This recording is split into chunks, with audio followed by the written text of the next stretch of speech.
And what so we're actually called the Money and Pension Service, and the name we use when we're talking to the public is Moneyhelper. And Moneyhelper was set up quite a few years ago, and the idea behind it is that if you aren't quite sure how to manage anything to do with your finances, Moneyhelper is somewhere you can go to get friendly, approachable, understandable help. And we have no kind of financial interest. All we want to do is try and help people understand a bit more about how finances might affect them, and really to help people manage their own money and give them confidence and control. And it's all backed by the government. So we're not sort of a private organisation. It's all a government-backed organisation. Now, obviously, we're out here presenting to you in an outreach event today. But as I mentioned earlier, if ever you need our help at any time, we're available online. We've got like a web chat facility, over the phone, or you can also email us for inquiries. And later on, Kath will give you all of those contact details if after today you do need a bit more help and guidance from us. It's not just pensions. Kath and I are pensions people. So we can help people who want to know more about how do I build up my savings? How do I build up my pensions? And what are my options? So Kath and I can help you with that. But there are loads of other people in our organisation who can also help with other areas of your finance. So if you've run into a few money troubles, we've got people who can help people clear their debts. If you're a bit worried that you're spending too much and you want some guidance about perhaps saving a bit of money, particularly with all the electricity bills and things going up, we've got people who can help with that. If some of your loved ones are going through troubled times, we've got people who can give you guidance with that. And if you're thinking about how do I save up for a really big item, we've got help with that. So although Kath and I very much specialise in pensions, and today's all about the pension side of things, basically we can help people in any area of your finances. And what you might see in the bottom of our slide there, moneyhelper.org.uk, that's the homepage for our website. And hopefully if you have a look at that at some point, you'll see it's all quite easily labelled so you can find the area where you need help. And what I should say is there is a difference between what Kath and I do. We give guidance. So we're not advisors, we're guiders. And what that means is that when you ask us a question, we're completely free, completely impartial, and the guidance we give is to help you understand what your options are and to help you get information so that you feel confident making your own decisions. Now, sometimes that isn't enough.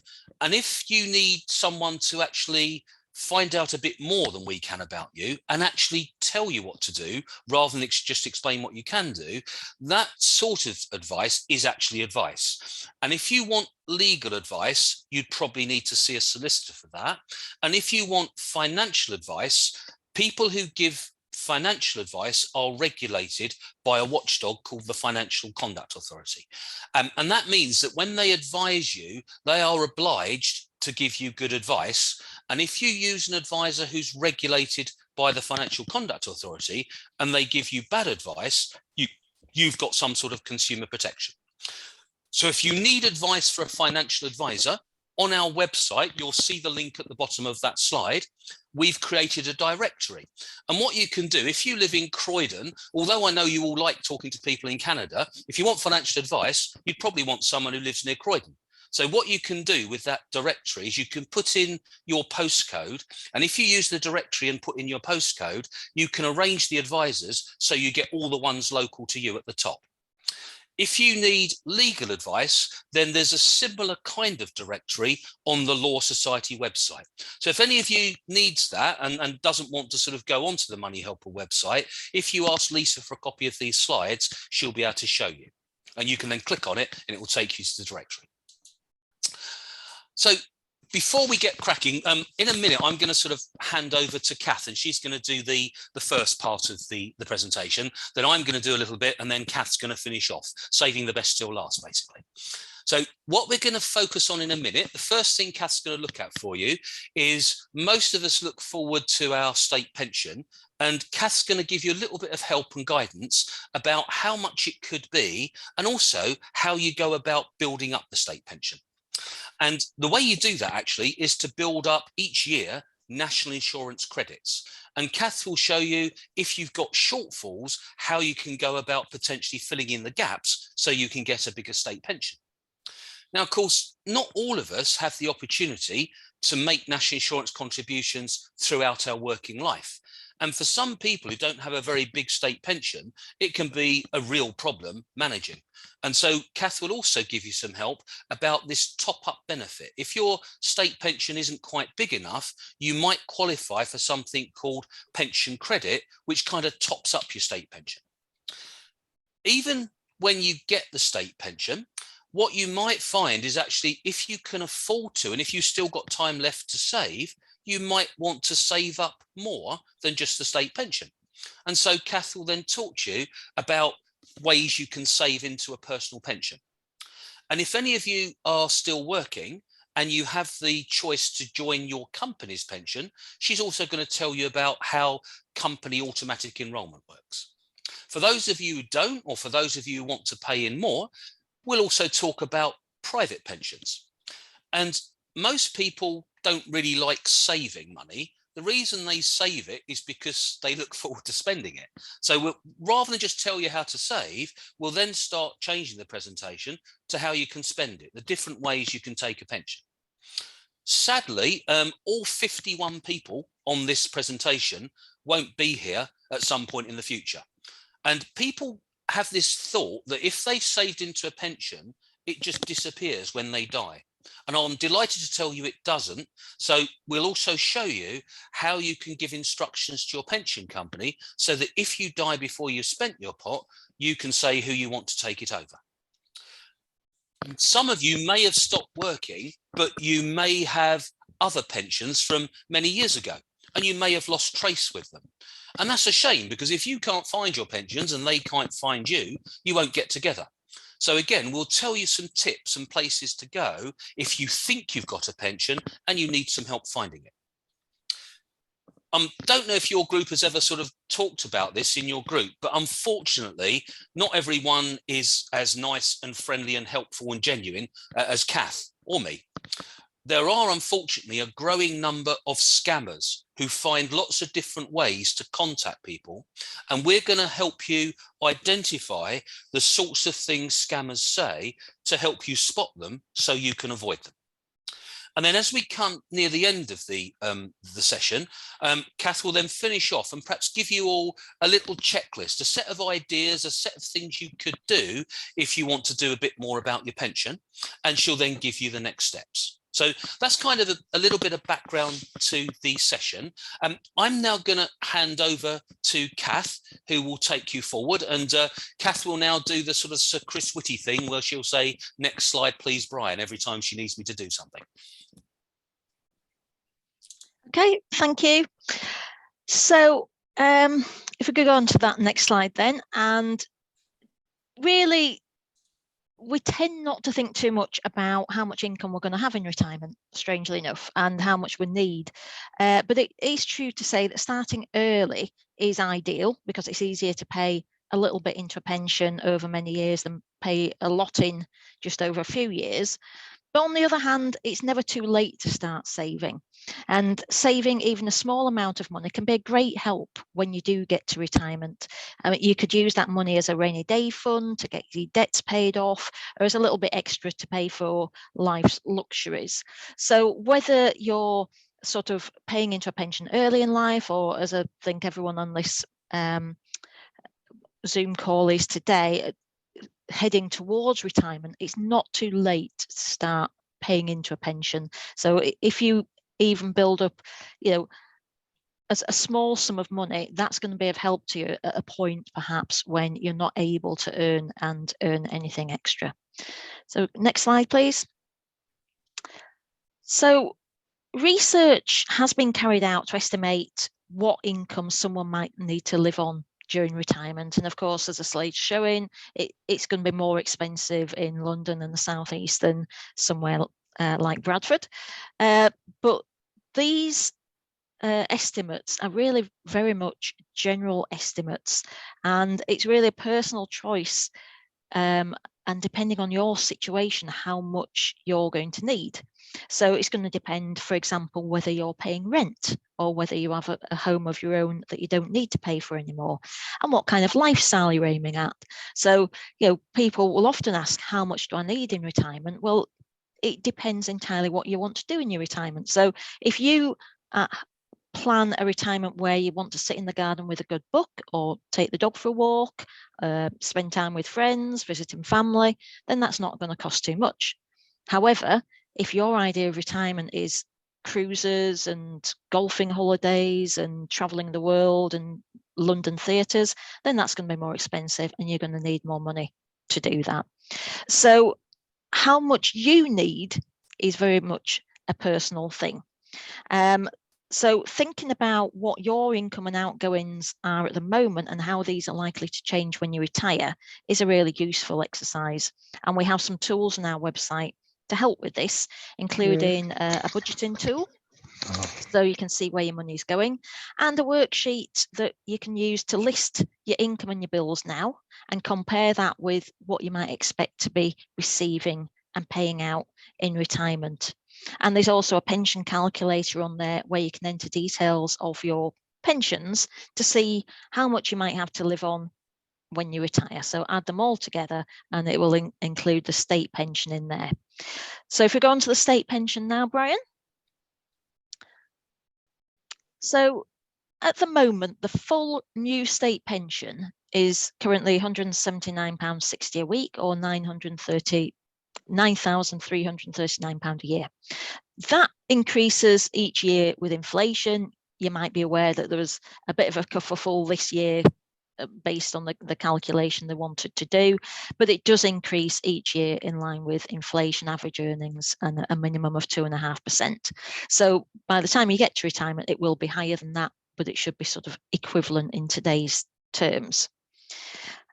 Now, that's a significant amount of money to most people as part of their retirement income. And checking how much you're on track to receive is a really useful exercise once you certainly get into your 50s and so on. It's often not easy to guess how much state pension you'd have built up. People often think, well, I won't have built up state pension because I was on benefits or I was working part-time and so on. That's not necessarily the case. You might have built up a full state pension by the time you're sort of in your mid-50s, or if you haven't worked in the UK for all your life, then maybe you do have missing years. So it's really important to check where you are and potentially do something about that if you want to top up your state pension entitlement. And you can check your state pension age and your entitlement both online using the links on this page, and you can also call up the pension service as well, and they will send you a letter out stating your entitlement. As it says, if you've got those gaps, you may be able to pay voluntary national insurance to top up your state pension. And it's quite a complicated sort of process to talk through on a general basis. We are happy to talk to individuals about this, but you really need to get that first step of getting your state pension forecast in order to understand what gaps you have, if you're aiming towards the maximum, and whether the gaps that you have can be filled. So it really is a very personal situation, very individual to you, that needs to be discussed on a one-to-one basis, really. But getting that state pension forecast is definitely the first step to see where you are. Okay, Brian? So it's important to realise, because not everyone realises this, that you do need to claim your state pension.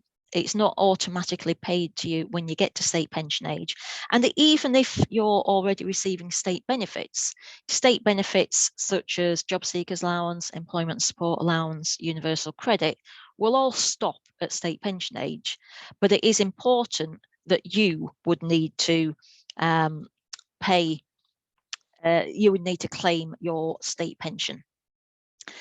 What would normally happen is that you would get a letter from the pension service at least 2 months before your state pension age.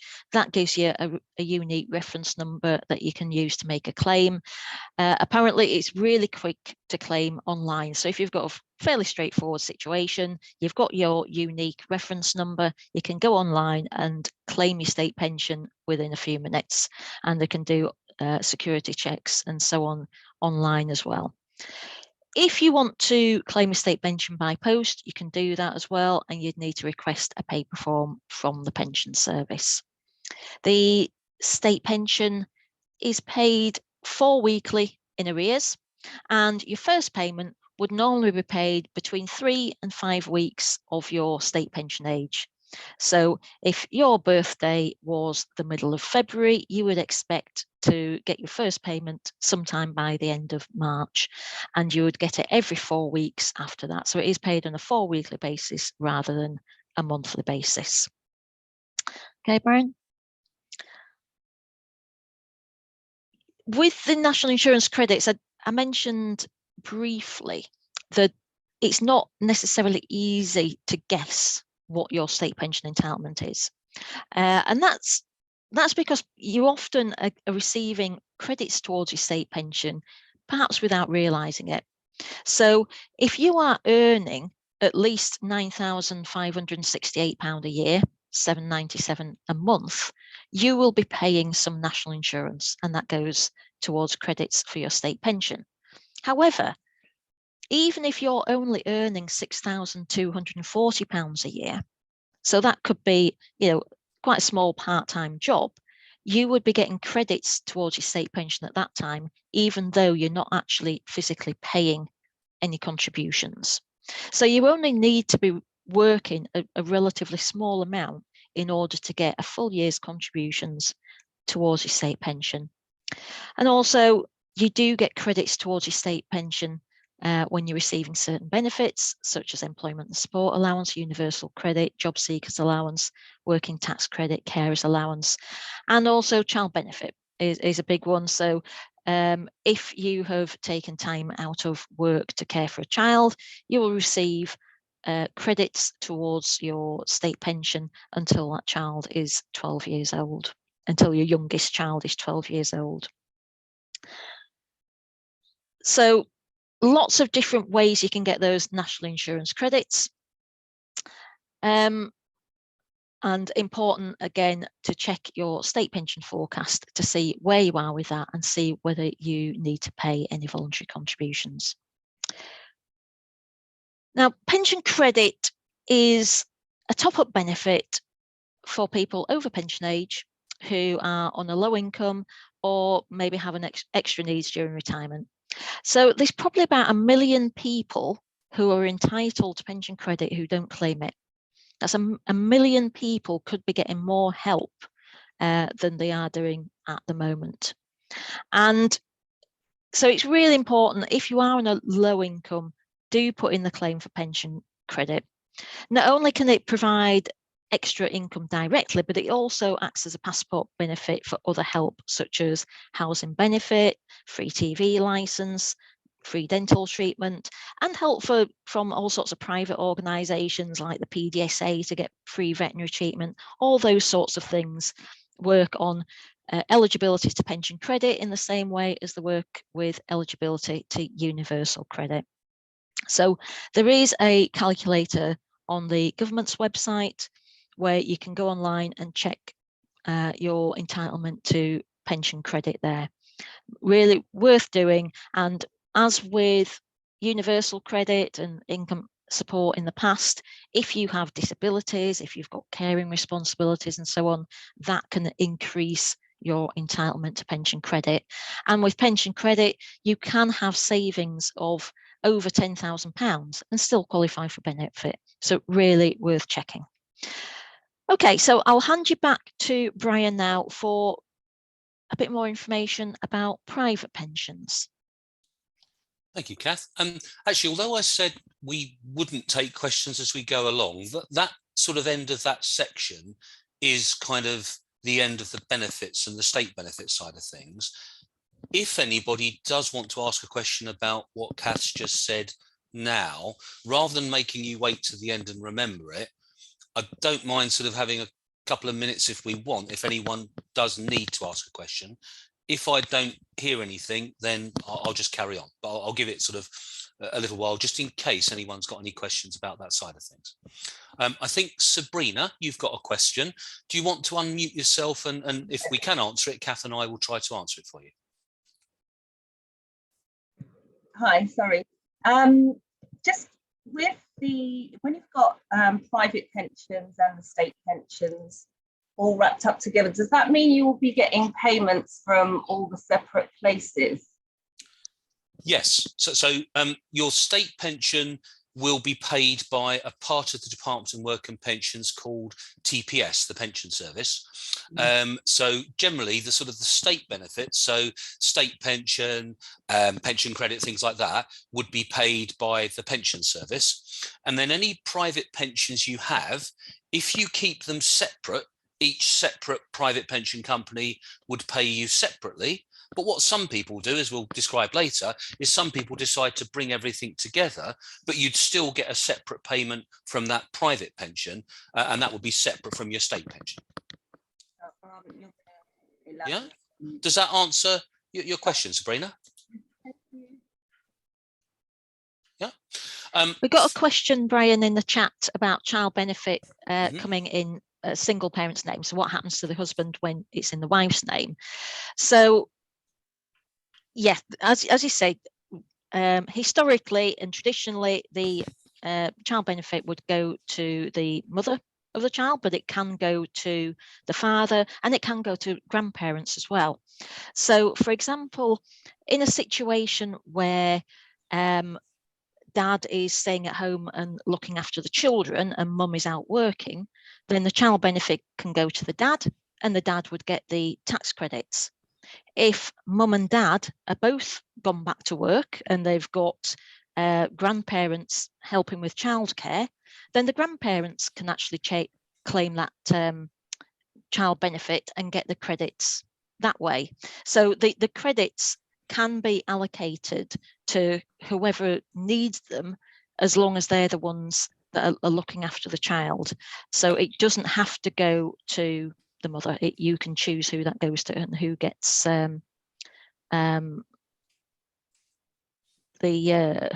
credits. Yeah. So if both parents are both looking after the child but only one working, then the credits can go to the person who's not getting national insurance paid through work or through any other benefits. Yeah. Does that make sense for everyone? Yeah. So to summarize, only one person can have the child benefit national insurance credit. You can't split it, but you can choose which person gets it.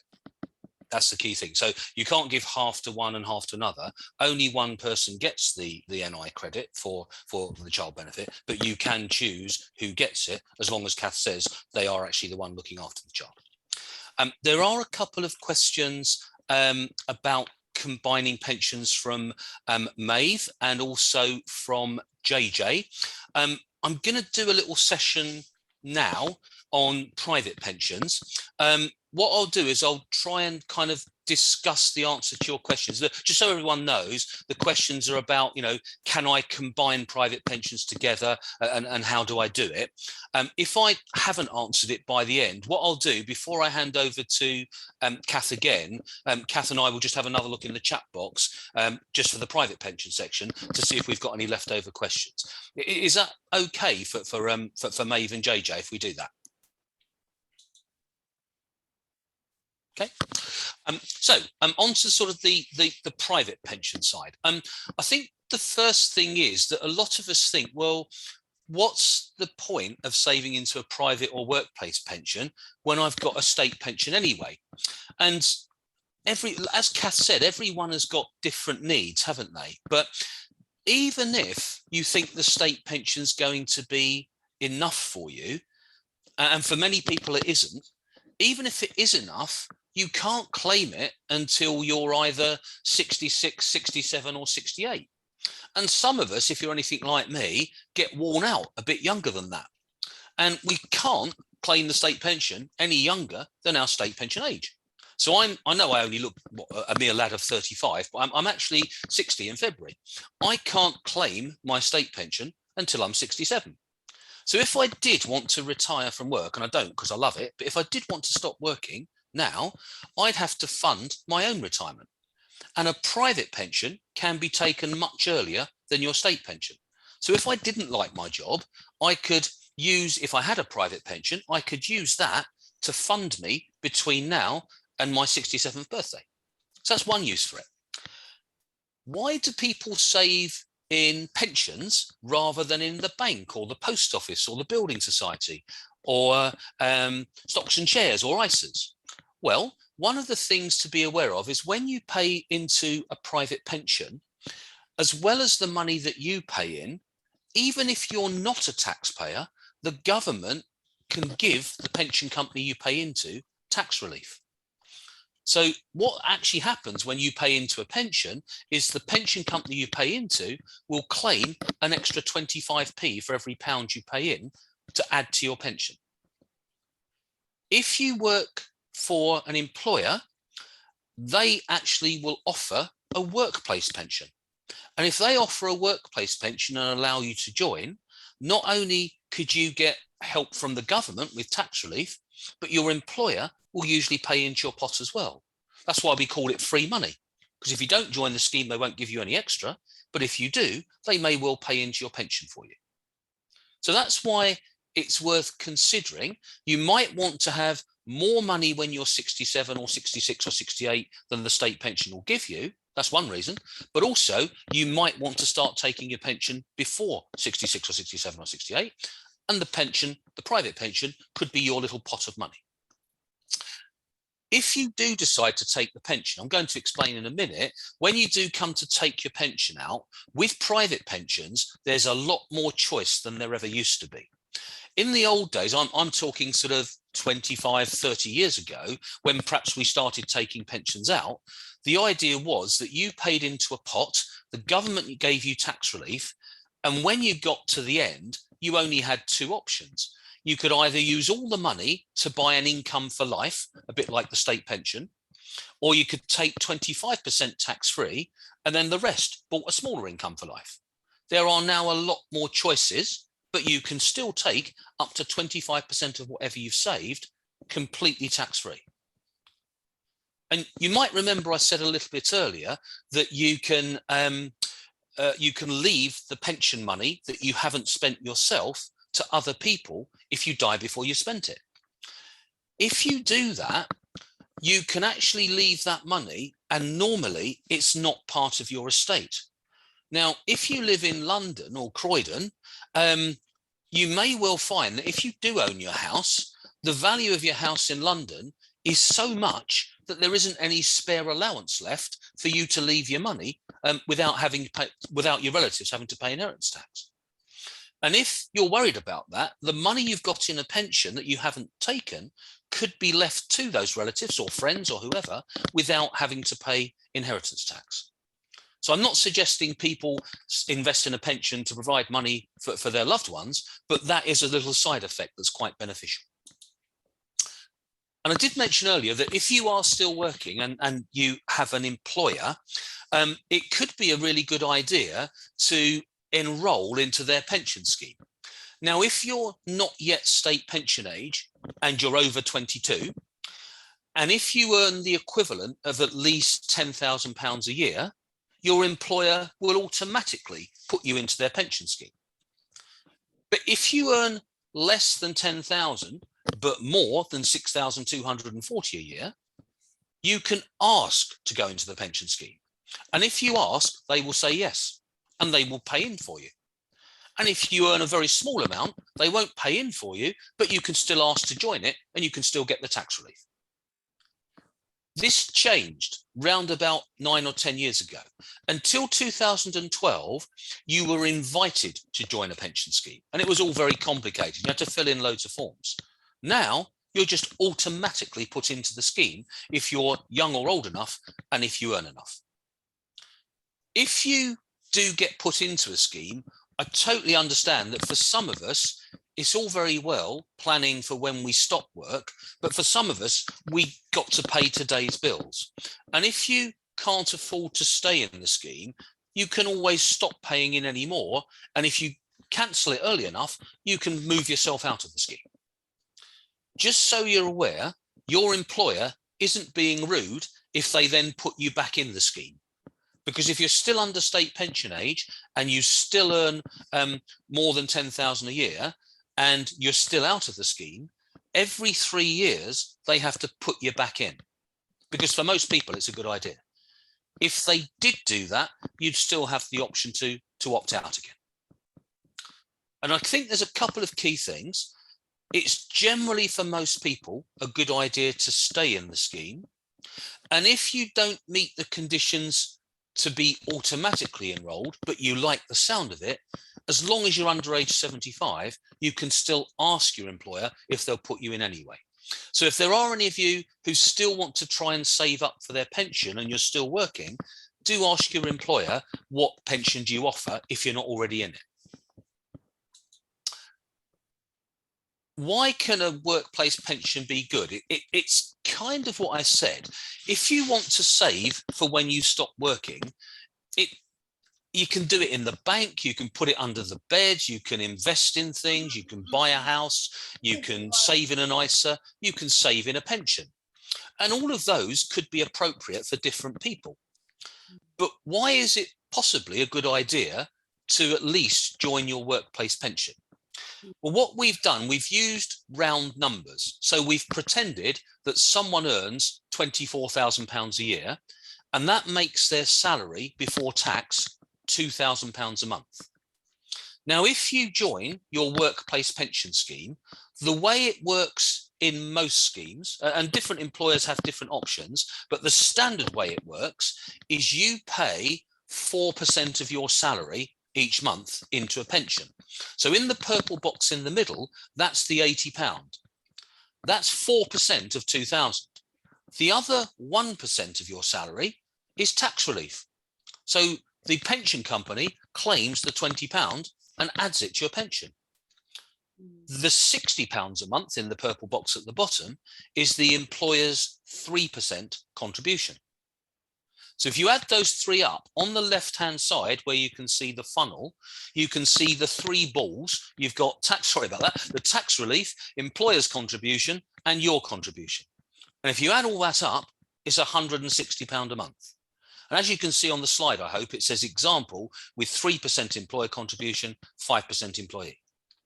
If you decided not to join that pension scheme, your take-home pay would only be £80 a month bigger. So if you wanted to pay into some other form of saving, you'd only have £80 a month to pay into. So what we're sort of showing you there is for many people, you could double your money by saving into the workplace pension, if you're eligible, rather than paying into your own option. There may be people who ask later, can I do both? If you can afford to, yes, you can. Now, what we also said at the start was that some of you may either be working or not working now, but you think that you've got pensions from many years ago or more recently. And that's entirely possible.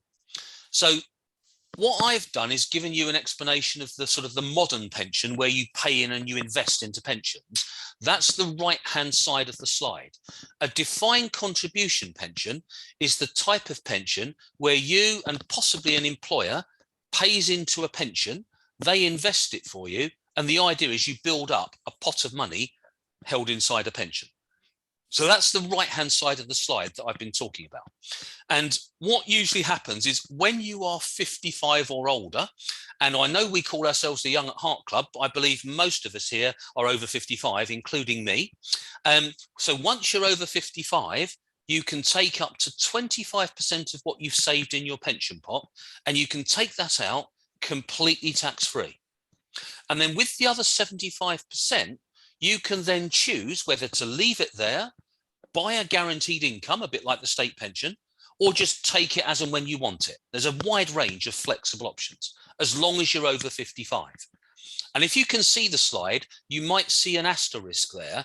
And what it says is at the bottom, the normal minimum pension age is going to go up in 2028.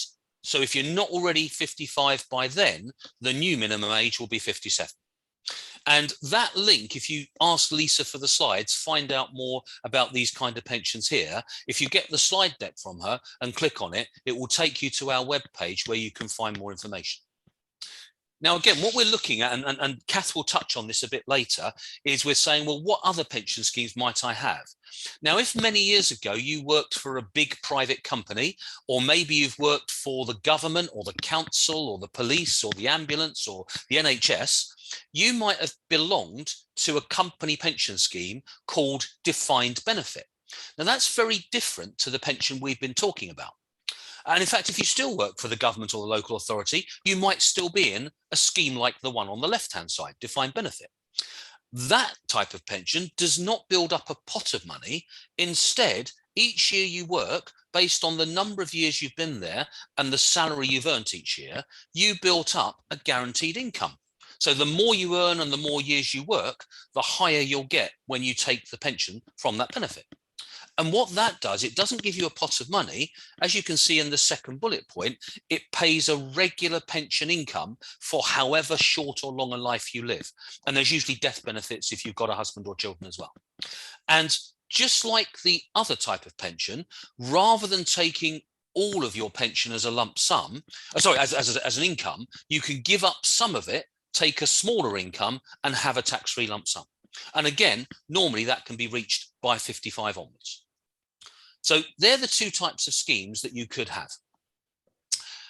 The majority of people now, unless they work for the public sector, if they work for a private firm, very, very few private firms offer defined benefit scheme.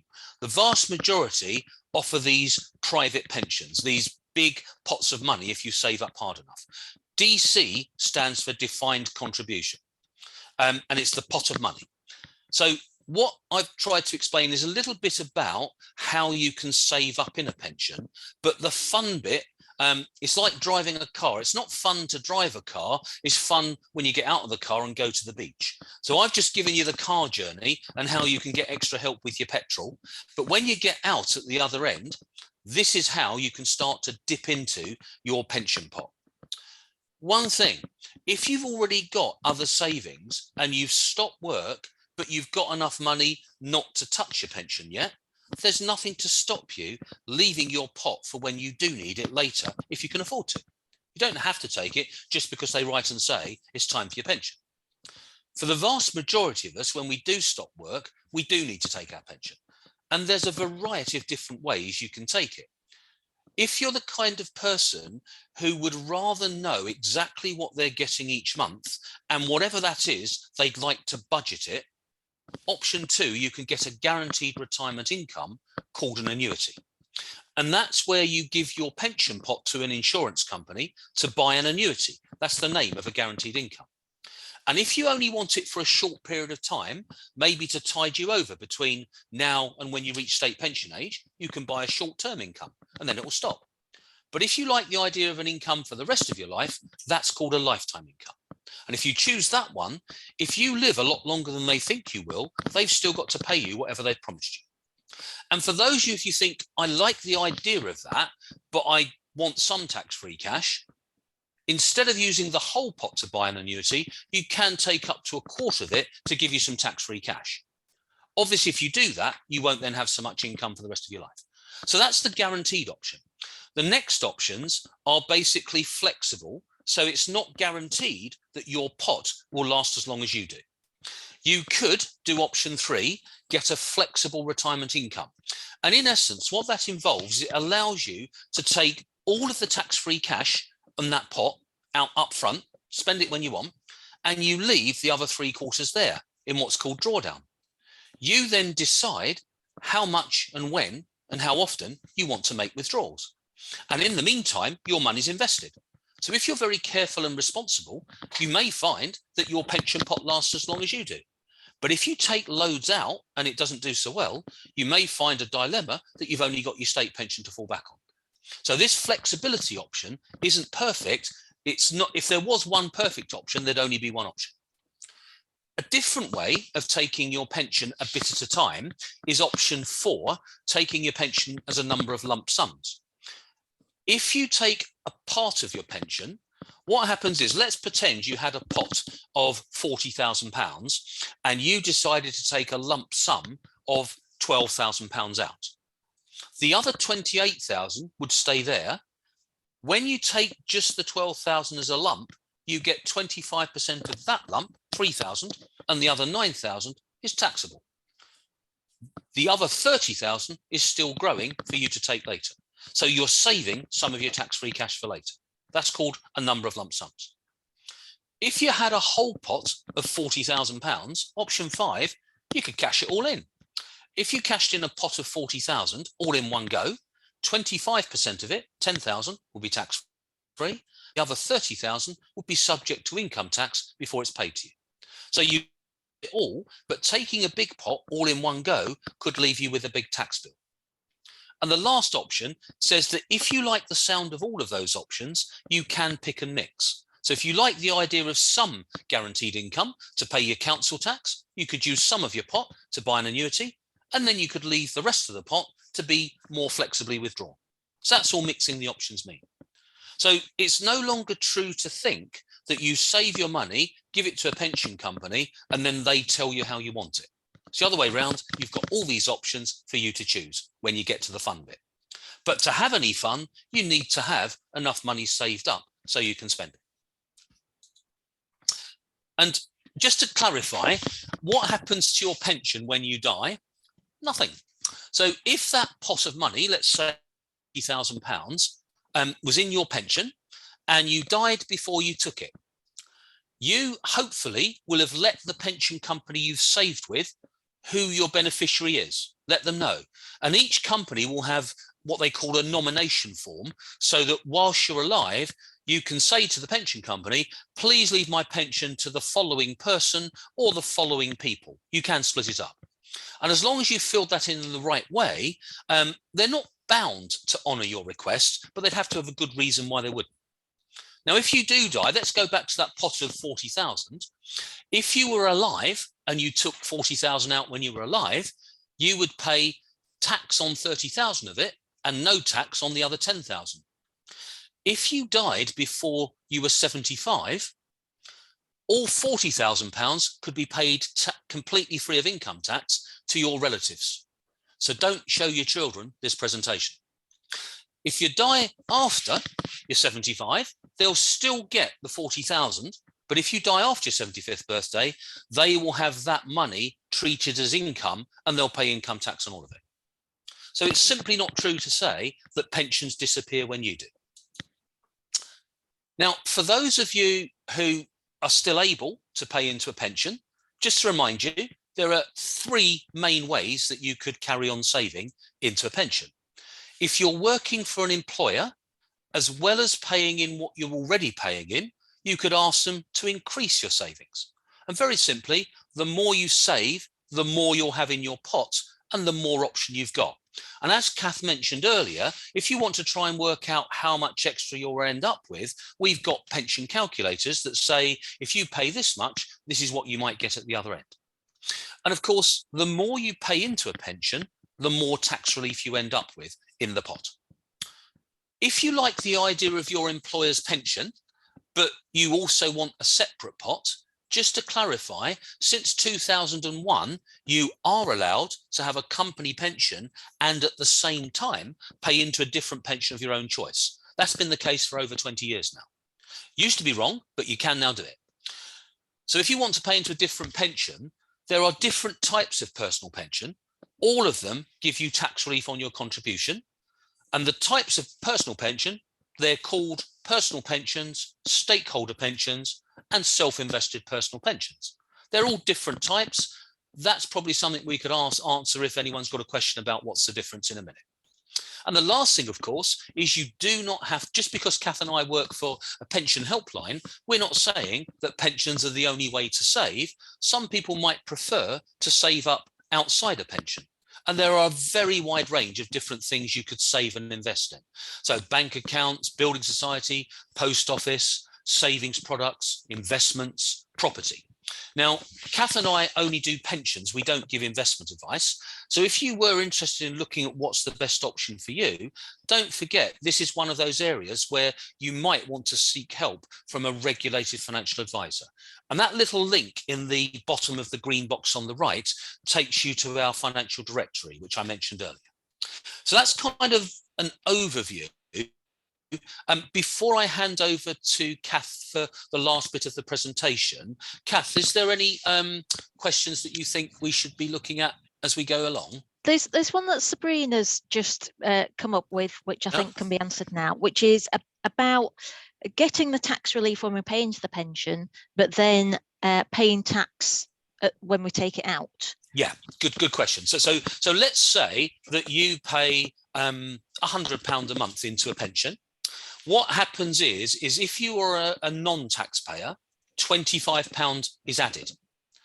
If you're a basic rate taxpayer, £25 is added. If you're a higher rate taxpayer, £25 is added, and then you get another £25 back in your bank account. So if you're a basic rate taxpayer or a non-taxpayer, your pot is going to be 25% bigger than if you hadn't paid into a pension. And if you paid into something else. At the other end, it depends what rate of tax you pay as to how much tax you'll pay when you cash your pension in. So don't forget, let's say you built up a pot of £40,000 as an example. You can take £10,000 of that.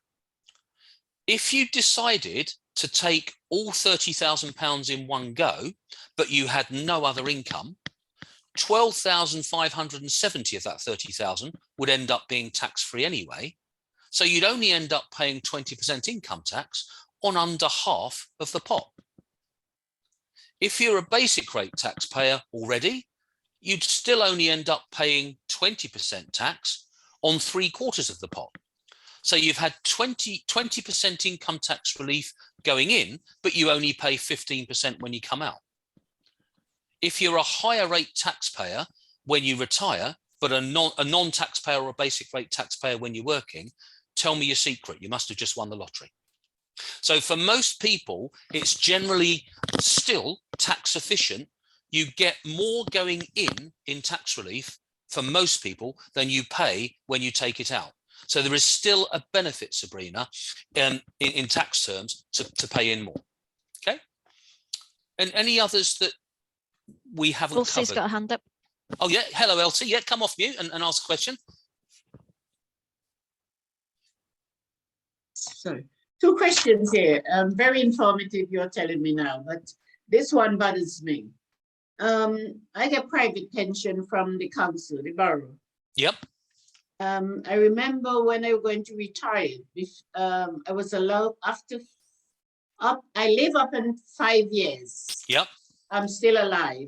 Yep. They give Good. you a lump sum. I thought you were, Elsie. I thought that was you. Yes. Why? Yeah. Then what happened is I checked the other day, 2020, when everybody died away. Yep. I rang the office and asked, the payment office. Yep. If anything happened to me now, happened to me, would my family get anything? They said no. They said no, didn't they? Yeah, because that's not the kind of pension that is a defined contribution pension. So when you have your one, that's called a defined benefit. You're breaking up a little bit, Brian. Pension. That. Oh, sorry, Brian. Am I all right? Am I back? You're back. Yeah. If you could just repeat that, Brian.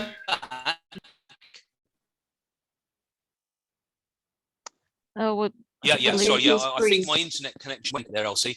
A council pension, Elsie. Okay, yeah. Kath, do you want to answer that instead? Kath? Sorry, I was paying more attention to the chat. Sorry, what was the question? Yeah. Elsie has got a defined benefit pension, Yeah. and she was asking or saying if she dies now, there's no death benefits. And I was saying, unfortunately, yes, that's right. It might be best, just in case I break up, for you to explain about how the scheme rules decide what happens. Yeah, so each defined benefit pension scheme will have its own rules regarding the death benefits, and it's typical for a defined benefit pension scheme like a public sector scheme like the local government pension scheme to have a guarantee period, which I think you mentioned, typically 5 years. If you take your pension and pass away within those first 5 years, there's a lump sum that can be paid to anyone, really, child, niece, nephew, friend, whoever you want. Beyond that time, the only benefits normally payable from a defined benefit scheme are the dependents' pensions. And exactly what's defined as a dependent will depend on the particular scheme. So there's usually a spouse's pension payable, typically about half the amount that you were getting. Yeah. And there's also children's pensions potentially payable, which may be less, which may be, say, a quarter of what you were getting. But a children's pension is only payable to a child normally up to the age of 23 and in full-time education. Beyond that, dependents' pensions are only payable to children if there's some kind of limiting condition that child has, which meant that we're still financially dependent on the parents. So, for example, if they had a mental disability or a physical disability, which meant they were still dependent on the children. So, in most cases, if someone isn't married and their children are grown up, then there is no death benefits payable after that 5-year period.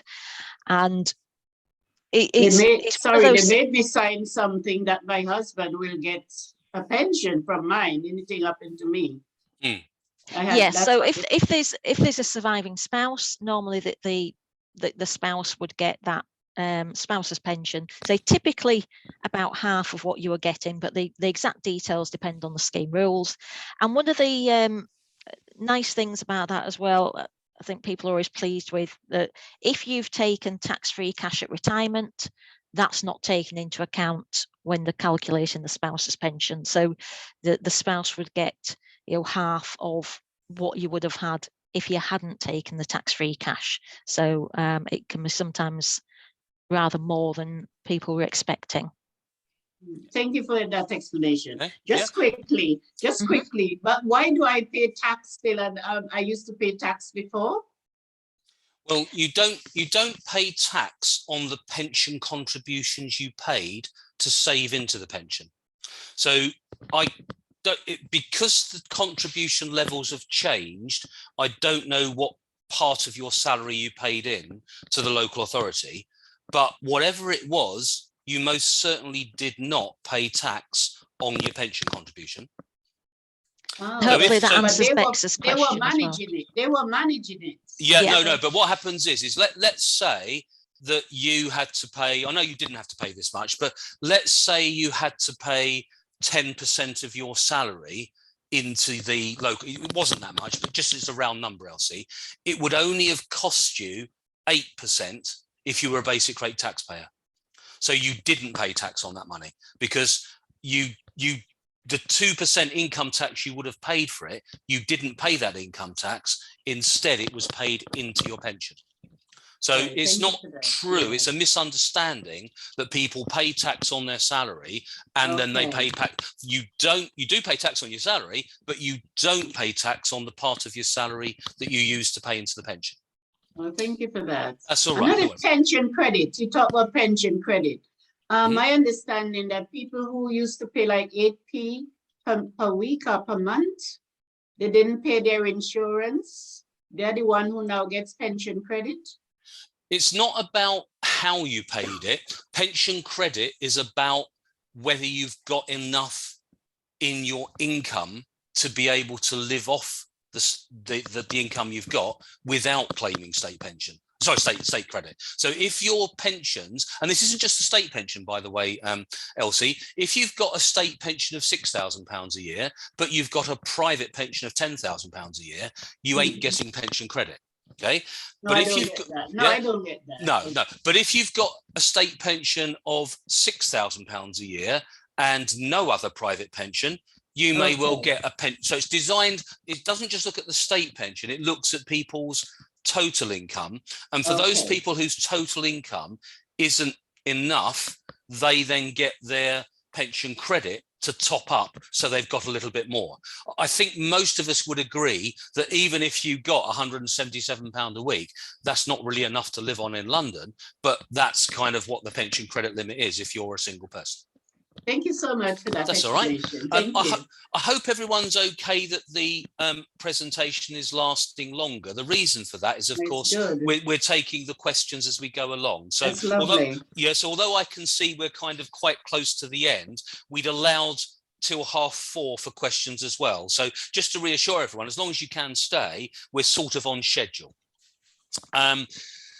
Kath, I think, has answered quite a lot of the questions that people asked about transferring pensions and things like that. Pauline just asked me to explain defined benefit a bit more. I can. What I'll do, Pauline, remember that. And at the end, perhaps we'll deal with defined benefit at the end, if that's okay. I'm just scrolling through before you start your last section, Kath, just to see if there's anything else that hasn't been answered. Sorry, Barbie has a question. There's a question in the chat. Okay. So, Pauline, first of all, this presentation will be emailed to you. Send us your email over. There's Phil has a I can't see Phil's one. Oh, no, hold on. Let me just open up the chat box quite. Where's Phil's one? Has Phil's one been answered? It's just the there's Phil a question says, about can I challenge universal credit? What happens if someone has been saving for many years and they become deceased? What happens to all the money who has a family and other dependents? So what will happen to the money? It depends where the money is. Did you get that? Well done. No. Hello. Brian. Yeah, I'm here. Can you not hear me? No. I can hear you, Brian. Oh, sorry. Did you hear what I said? Sorry. Yeah, I can hear. Kath can hear me, but you can't, Lisa. Okay. I didn't. Yeah. Did you hear me though? Yeah. I was talking to you, but I don't think you could hear me. No. Yeah. So it depends where the money is. If it's the state pension, nobody gets that when you die, except your husband or wife, your legally bound spouse might get some of it. But the state pension dies with you unless you have a spouse, and even then, only some of it might go to them. State benefits for an individual disappear completely because they're not alive anymore. If it's a private pension, where it's a pot of money, I've gone through that already. Whatever's left in the pot goes to whoever they leave it to. And if they die before they're 75, that will be paid tax-free. If they die after the 75, a private pot, any remnants, will still go to whoever, but they'll pay tax on it. And if it's a defined benefit pension, like Elsie has got with the council, it might disappear altogether if you don't have a dependent child under a certain age, or a husband or a wife. Okay, so it does depend. If someone, what I was going to say at the end, Kath's going to give our phone number, Lisa, and if anyone needs more specific help, obviously the nature of this kind of group presentation, we can only spend so long on an individual question. But of course, we really would want people to phone us up on the helpline Kath's going to give us, or email us if they've got specific questions that require more detail, and we will certainly give it to them. Yep, that's fine. Yep. Thank you. Okay. So what I'll do now, everyone, we can carry on. We're happy to go over. So okay. Don't rush off anyone or feel you've got to be rushed. Brilliant. The only thing I was just going to check, there is a hands up for Lubna. Lubna's put her hand up. Does Lubna want to ask a question? Hi, yeah, Hi. Brian. Hi, Hi. Brian, Kath. Thank you, Kath. I was just asking for so many questions, asking over a few questions. So basically, I'm in a civil service pension, in the Home Office, and I just got some specific questions. So I'm in a civil service pension. I've been an admin officer for about 20 plus years.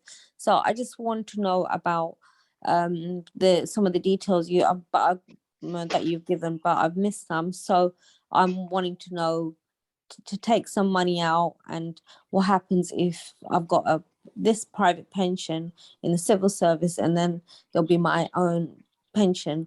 So I just got some my own questions. So what I'll do is I'll phone the helpline. You've just given that information. Oh, brilliant! Thank you. And just to mention, Lubna, that is exactly the kind of question we will be able to help you with. So when Kath gives out the number to everyone, please do call us. That is absolutely the kind of stuff we can help you with. And we've also got contact details, so that if you need more information from the civil service, we can give you the contact details as well. Yeah, So Kath's given me some numbers, but I would rather talk to one of you because it's specific to the presentation that was going on. And would we get a recording if we want a recording of this as well, please? I just want to know. Yeah, Lisa is recording this session, and she will be. I don't know if you're part of the group that Lisa's with, or whether you're external, but Lisa may be at the end if you give your email details to people in the presentation.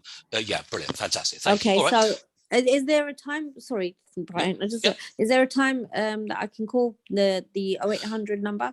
9 till 5. 9 to 5. Okay. Yep. Thank you. Thanks, Cooper. And someone, Carol S, has just said, can I give the number?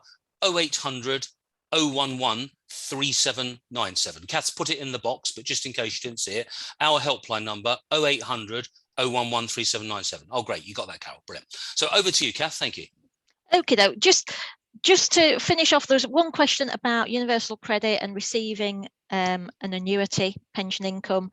And pension income will be taken into account for means tested benefits such as universal credit and pension credit, and potentially employment and support allowance as well.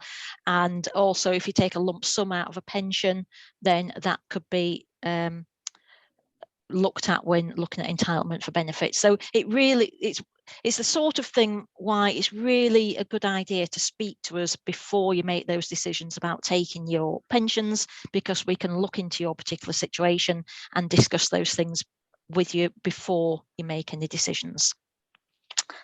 Okay, so tracing pensions. So many of us will have had several jobs by the time we get to retirement age, and we may have also paid into personal pensions in the past.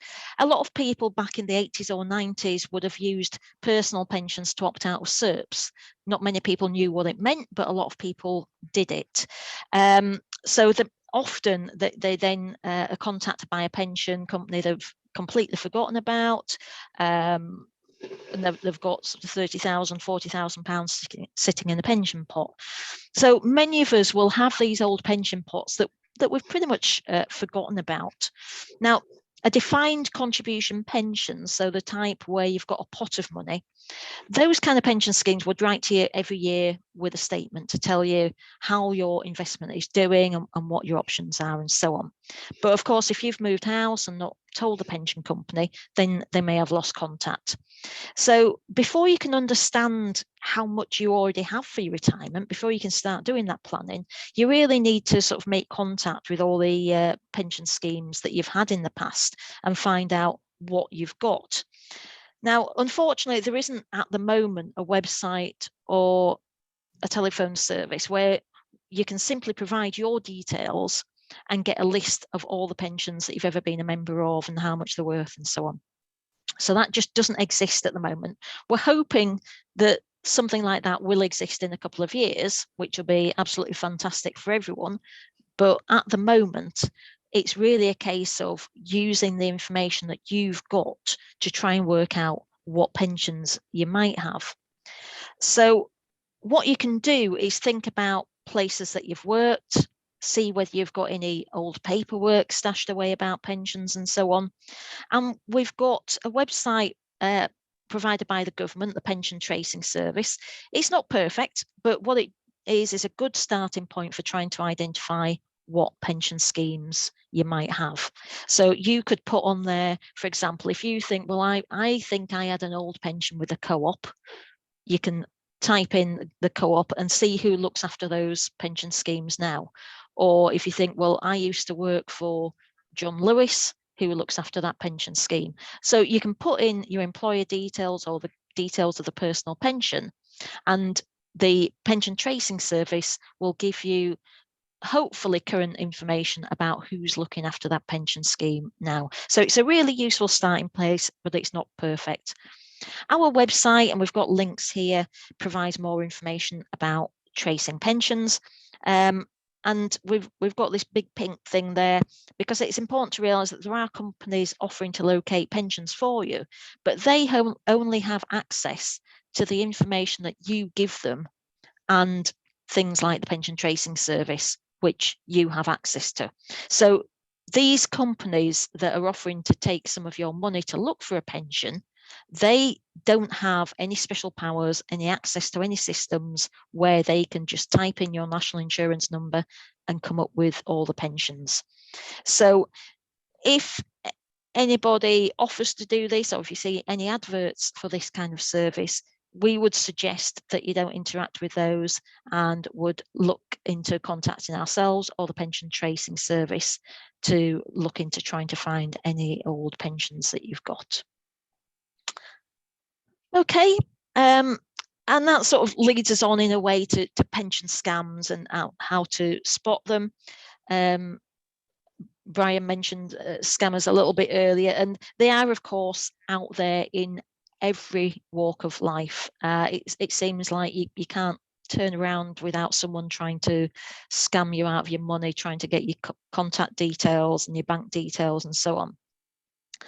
So that includes pensions. They will try and scam you out of your pension. And there is a great deal of legislation. There are a lot of safeguards in place, but it is still important to be aware of warning signs in relation to pensions, because obviously it can be a really large sum of money.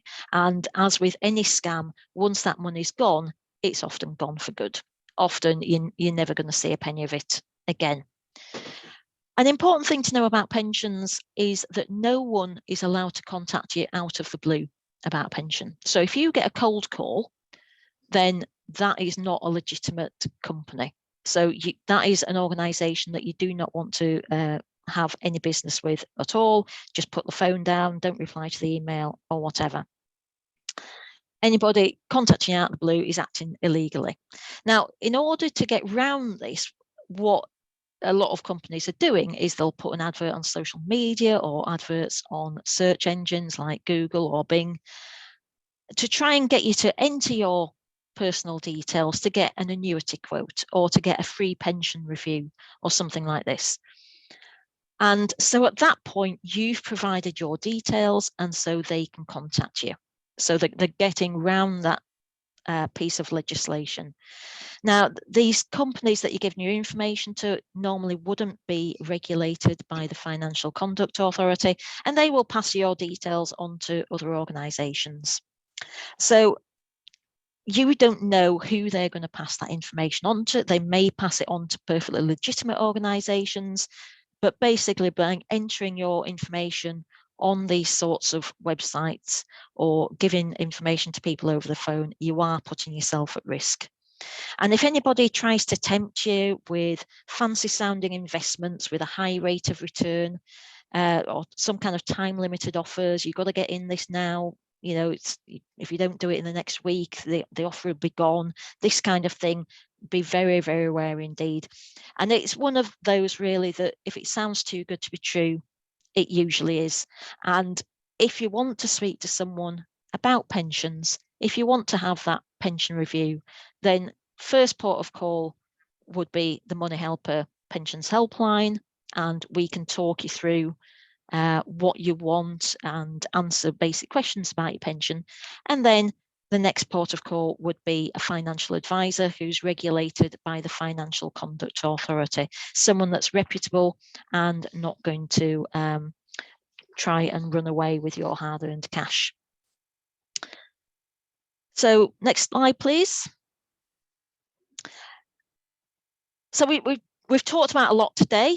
And thinking about everything we've talked about so far, what should we be looking at in order to prepare for retirement? And really having a good think about the retirement that you want and can expect is the starting point. So thinking about how much you need and how much you've got and when you may want to retire is an important starting point. And I say quite commonly people get to retirement and they've never really had a good think about how much they want or need from retirement. Also, be careful with the pensions that you've got and being aware that scammers are out there. So don't give information out to third parties without knowing who they are. And think about, if you're a few years away from retirement, if you're still working especially, think about whether you can increase your payments into a pension over the next few years. As Brian's explained, the money that you're paying in as you're working, you'll be getting tax relief on that. So you're getting an immediate 25% boost if you're a basic rate taxpayer, or even if you're under the tax threshold, you still get that tax relief. So you're getting that benefit, and so bringing the pension back out again, you get at least a quarter of it back tax-free, and depending on what your income is in retirement, you might get it all back without paying tax on it. Depends on your circumstances. It's also a good idea to think about your general finances coming up to retirement and trying to get them in as good an order as you can before that point where you've stopped earning money or in a position to do extra overtime and so on, depending on your health. So making an effort to clear any debts, building up a bit of savings, maybe a bit of a rainy day fund would make retirement less stressful. Just make it a little bit easier on yourself when you get to that point. And again, getting guidance from a Moneyhelper or advice from a financial advisor might be useful in that respect as well.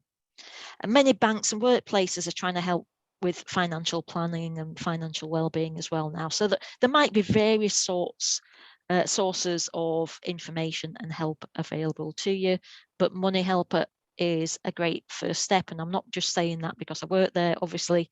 I understand the service that we offer, and I'm really proud of the service that we do offer. So next step, Brian. Pension wise, this is one that you might see advertised more often. It's one that's talked about in the press more often, perhaps, but it is a specific service from Moneyhelper to provide guidance on choosing those retirement options. So you can have an appointment at any age as long as you're 50 and have a defined contribution pension.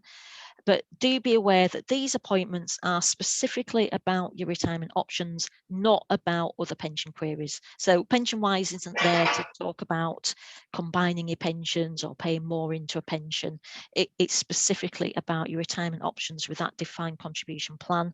And as you can see there, our customers are really pleased with the guidance that they receive, and it is free and impartial. Next slide. And a financial advisor, it can also be really useful to look at your finances and advise you how much to pay into a pension, how much to save elsewhere, which products and companies to use perhaps, and making sure that your finances are as tax efficient as possible. Now, advisors will charge you a fee for their service, and you must ensure that any advisor that you use is regulated by the Financial Conduct Authority, and we have a list of such advisors on our directory. As Brian said, you can search for one local to you, you can search for one that specialises in pension transfers, you can put in the size of your pension pot, so you can narrow down the search so that you're dealing with someone suitable for you. And financial advice is a great option if you are especially looking at larger sums of money, and if you want someone to actually help you decide on which products to use, which investments to take, and maybe looking at inheritance and the wider financial picture. Okay, so let's come up with a couple of bullet points then really about, takeaway messages, what it can do now when thinking about your pension. So some next steps: getting your information together about your private pensions. Are there any that you may have lost contact with? Are the pensions that you've got the defined benefit type, like the public sector pensions, the final salary schemes, or are they defined contribution type, the personal pension type, where you've got a pot of money? Really important to have a look at your pensions and see, well, which is it? What have I actually got?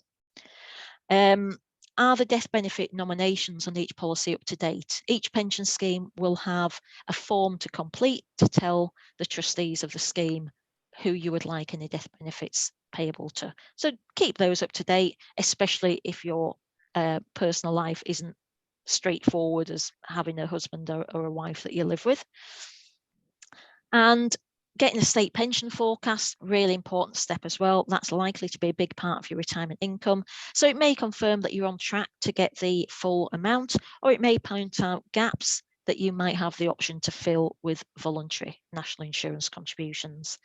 And as we already mentioned, the pension calculator can see how much pension you might be looking at as an overall income in retirement. You can add in your private pensions, it will include state pension as well, and see how much you're expecting to receive in retirement. And then thinking again how much you actually need. But do call us at Moneyhelper for any help with understanding anything about any of your pensions. Again, that is our pensions helpline number there. We've got the pension wise appointments as well, and we've got the money guidance as well to help with general financial questions. But any questions that you want to understand about your private pensions or your state pension, just give us a call. It's what we're there for. So these are our helpline numbers and links to our web chat as well. So we've got an online form as well. So if you want more of a more formal answer, where we would email you with links and maybe some leaflets and so on, then you can always email us on our pensions online form as well. So 3 options there, all totally free and impartial for you to use. And next slide. And here is some of the things that are included on the Moneyhelper website. So it really does cover a wide range of things. For example, there's a great section on what to do if someone dies. Bit of a checklist, making sure that you know that you've got everything covered, that you've taken all the steps you need to take. There's a section on redundancy, giving you information about what your statutory redundancy pay would be and what your rights are and so on. So all kinds of things on there. And the great thing about our website is you're not going to get any of those annoying pop-up adverts that you click on by mistake and then get taken off to some other website. Our website is safe to use. All the links in there are safe to use. No one's going to try and sell you anything, and we're not going to be sort of trying to take your details off you to pass on to anyone else. So it's a great starting point for anything in any of those areas. So thank you very much for your attention today. I know it is quite a lot to take in, so do remember that this presentation and these slides are available afterwards, and you can call us with any questions. So any other questions at the moment? I haven't got any that's come up in the chat box, Kath, but if anybody does want to sort of put their hands up or come off mute and ask questions, we'll be really happy to stay behind and let them let you have the answers. If not, hopefully you've got our helpline number there if you need any help. And before sort of closing, I'm sure Kath would echo this. I'd just like to say thank you for several reasons. Firstly, for inviting us. Second, for staying to the end, and thirdly, for actually taking such an active part. It's really nice that you've all kind of got involved and asked so many questions, and it really is. I don't know if you agree, Kath, but it's really nice to have such an active group where people are actually getting involved and asking questions. It makes it much more fun for us too when it seems like people are actually finding it useful. So thank you very, very much, and thank you, a big thank you to Lisa as well, everyone. She's stepped in at the last moment to make sure everything went as smoothly as it could. So thank you very much to you personally as well, Lisa. Yes, thank you. Oh, thank you all. Kathy, did you want to add? Anything to your session? Oh, hi, can you hear me, Kath? Yes, sorry. Yeah, do you want to go ahead? I just echo Brian's comments there. Thanks for listening, for all the good questions, and you know where you can find us. And although me and Brian have done this session today, you will find that all our colleagues are of a similar kind of mindset as myself and Brian. We're all there to help people like yourselves. So we're not going to talk to you in pension jargon. We're not going to try and blind you with science. We are there to help. So don't be afraid of getting in touch. I've occasionally had people say, oh, I was so worried about giving you a call today. And, there's absolutely nothing to be scared about. We're there to help. Big thank you. Very, Right, very thank you. Is there any more informative. questions before? Is there any more questions to come through? What's the helpline number again, please? 0800 011 3797. Was that Lynn who said that? I think, yeah. 0800 011 3797. Thanks very much. That's all right. I could say a very big thank you from me, and I know the groups will like that as well. It's very informative, very clear. Because those are the questions in my head all the time when all the people retired. Yep. Even the ones who are young and they don't know where they work, how to get there. This is very, very good. Thank you so much. Oh, thank you, Elsie. That's really kind. It's been a real pleasure helping you. So thank you for being so kind. Thank you. Right, we'd just like to say thank you to the Moneyhelper. Thank you, both of you, for attending the session today. It's been great. I mean, the feedback in the chat room is that it's been really useful. It's been really helpful, very, direct and very straightforward, very understandable. I found it quite easy to understand and to get along. So I really look forward to going through the slides and looking at further information, actually, because I think there's a lot of things that I probably wasn't aware of myself. So it's been absolutely great. So we'd just like to give you a round of applause and thank you both for coming. It's been excellent, and we're really happy to have you with us. So thank you very much. Can I ask Thank you. Can I ask you a question about AVCs? Yep. AVCs, are they worth? How does that work? Are you a member of a sort of a scheme where it's like a workplace pension? Yes. Yeah. And do you work in a scheme where it's like a defined benefit, like a school or a public sector? Civil service. Okay, yeah. So with the civil service, there's a couple of different options. We talked about defined benefit and defined contribution. Yeah. Can I just say, yep. Thank you. Goodbye. I'll leave Brian answering that question. I've just got to go to another meeting. Oh yeah, all the best, Kath. Thank you. Okay, thank you. So when you belong to the civil service pension scheme, there are actually two different options. You can pay AVCs into a defined contribution pot, so you build up a pot of money with those 6 options, or you can buy more guaranteed benefits so that when you retire, you get a bigger lump sum and a bigger guaranteed pension. Now, if you want to find out about that, I don't know the phone number off by heart, but the civil service website for pension is My CSP. So if you put that into Google, My CSP, and look for the civil service pension scheme, it does give you lots of information about the two different alternatives. And if when you've read that, you want to call our helpline or just call us straight away, we'll go through that with you. We can't say whether you should or you shouldn't do it, but we can kind of help you understand so you can make your own decisions. Does that help? Yes, that does. Thank you. Yeah, that's okay. They're trying to get every last drop of blood out of me, Lisa, aren't they? Thank you very much. That's Thank all you right. very much. Yes, very straightforward and easy to understand.